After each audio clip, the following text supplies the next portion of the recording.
Hello everyone, welcome to my channel Takopedia. Myself Tanisha Kabir, and today I am here to teach you about fibrous flexure sheath. So, fibrous flexure sheath is the specialization of the deep fascia, and इस पे jump करने से पहले I want to tell you that कि अपन ने hand के basics, palmar aspect of the hand के surface landmark, creases and friction ब्रिजेस and superficial fascia and deep fascia, जो कि 3 स्पेशलाइज स्ट्रक्चर्स बना रहा था, उसमें से अपन ने 2 कंप्लीट कर लिए थे। तो वो जो 2 स्ट्रक्चर्स अपन ने कंप्लीट करे थे वो थे flexor retinaculum and palmar aponeurosis, and third one is the fibrous flexor sheath. So आज अपन फाइब्रस फ्लेक्सर शीथ कवर करेंगे। सो मूविंग फर्दर, सो जो फाइब्रस फ्लेक्सर शीथ होती है वो अपना जो एंटीरियर सरफेस होता है अपनी फिंगर का, वो मतलब जो अपना एंटीरियर सरफेस है अपनी फिंगर का, उस उधर पे जो अपना डीप फेशिया होता है वो थिक हो जाता है और आर्क ओवर हो जाता है लॉन्ग फ्लेक्सर टेंडन्स के ऊपर, मतलब लॉन्ग फ्लेक्सर टेंडन के ऊपर से होते हुए जाता है और एक स्ट्रक्चर बना देता है, that is the fibrous flexor sheath of the finger.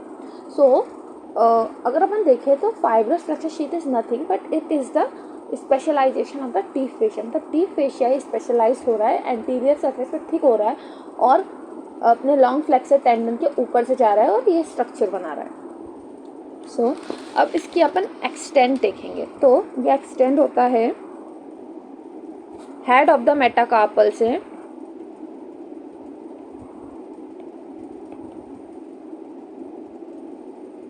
Base of distal Fehling's. सो ये इसका एक्सटेंड है। नाउ अब अपन इसकी अटैचमेंट्स देखेंगे। सो ये अटैच्ड होता है मार्जिन्स ऑफ द फेलिंग्स, ये अपनी फेलिंग्स है, ये इसकी मार्जिन्स है, एंड पामर लिगामेंट, ये अपना पामर लिगामेंट है, एंड पामर लिगामेंट से भी अटैच्ड रहता है।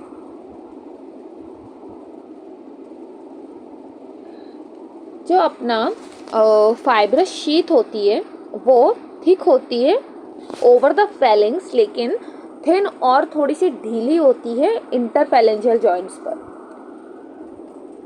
ये इसका हो गया अपना अटैचमेंट। अब अगर अपन इसको प्रॉक्सिमली और डिस्टली देखें तो प्रॉक्सिमली इसका जो एंड होता है वो ओपन होता है और डिस्टली देखें तो अपन को इससे पहले ये समझना पड़ेगा, ये एक टेंडन जा रहा है, इसका नाम है tendon of the flexor digitorum profundis.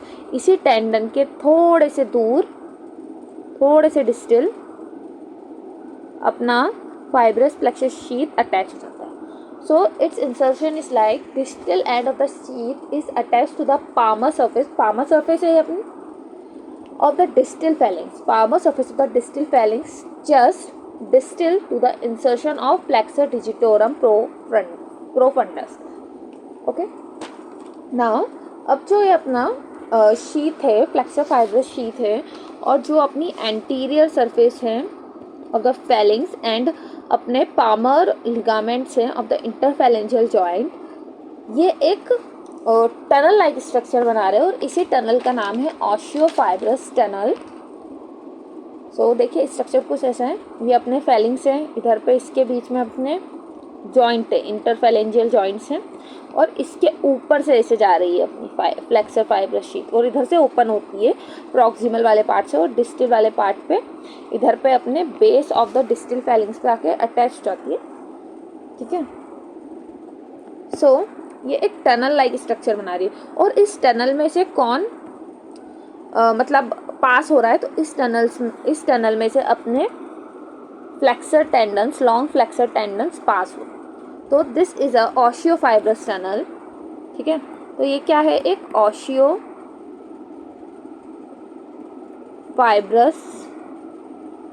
Tunnel है।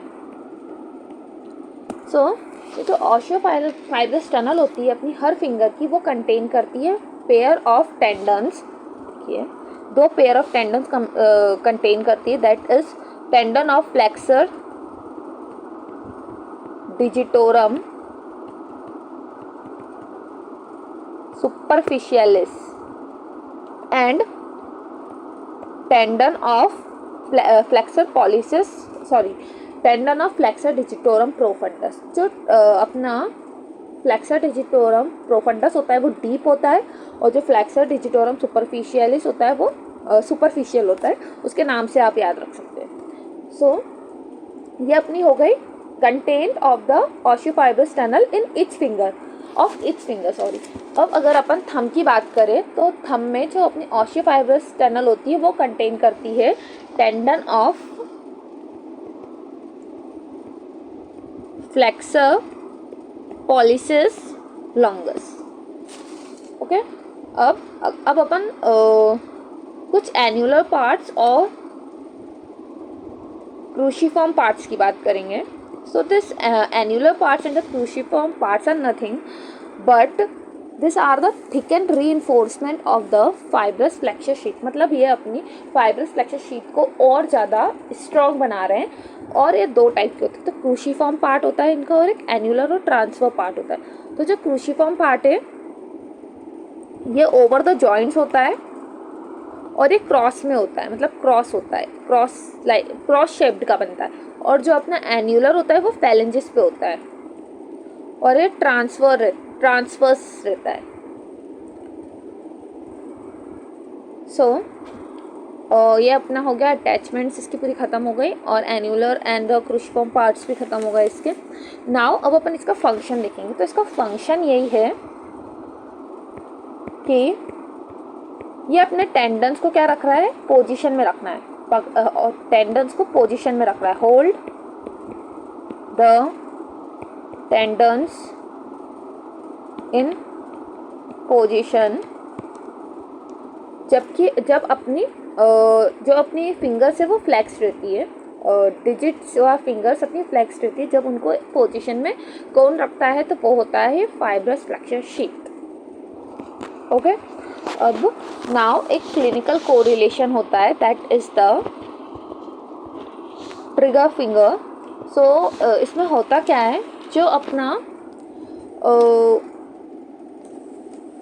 अपना फाइब्रस फ्लेक्सर शीट होती है, या तो अपना जो लॉन्ग फ्लेक्सर टेंडन होता है उधर पे लोकलाइज थिंकिंग हो जाती है, इन्फ्लेमेशन और कोई भी मतलब स्वेलिंग के कारण। अब जिसके कारण जो अपना मूवमेंट होता है टेंडन का अपनी फाइब्रस फ्लेक्सर शीट के अंदर वो हो जाता है, मतलब वो जो मूवमेंट होता है वो रिस्ट्रिक्ट हो जाता है। अब इसके कारण पेन होता है फिंगर के अंदर, और जो अपनी फिंगर होती है वो फ्लेक्स्ड पोजीशन में हो जाती है, मतलब फुली फ्लेक्शन में लॉक हो जाती है, और उसको अपन एक्सटेंड भी नहीं कर पाते। अपन उसको एक्सटेंड कर सकते हैं, लेकिन ओनली उसकी दो चीज़ें, या तो अपन बहुत ज़्यादा एक्सेसिव वॉलेंट्री एफर्ट लगा रहे हैं, या तो अपन उसको दूसरे हाथ के हेल्प से उसको एक्सटेंड करने की कोशिश कर रहे हैं, मतलब अपनी मुट्ठी को खोलने की कोशिश कर रहे हैं। और अगर जब अपन एक्सटेंशन करते हैं तो एकदम से हो जाता है और एक क्लिक की आवाज़ आती है, इसलिए इस क्लिनिकल कोरिलेशन का नाम रखा है ट्रिगर फिंगर। एंड इसमें अपन रिलीव ऐसे कर सकते हैं पेशेंट को, सर्जिकली अपन इंसिशन कर देते हैं फाइब्रस फ्लेक्सर शीट का। सो आज की वीडियो के लिए इतना ही। Please like and comment my video and subscribe my channel. Thank you so much.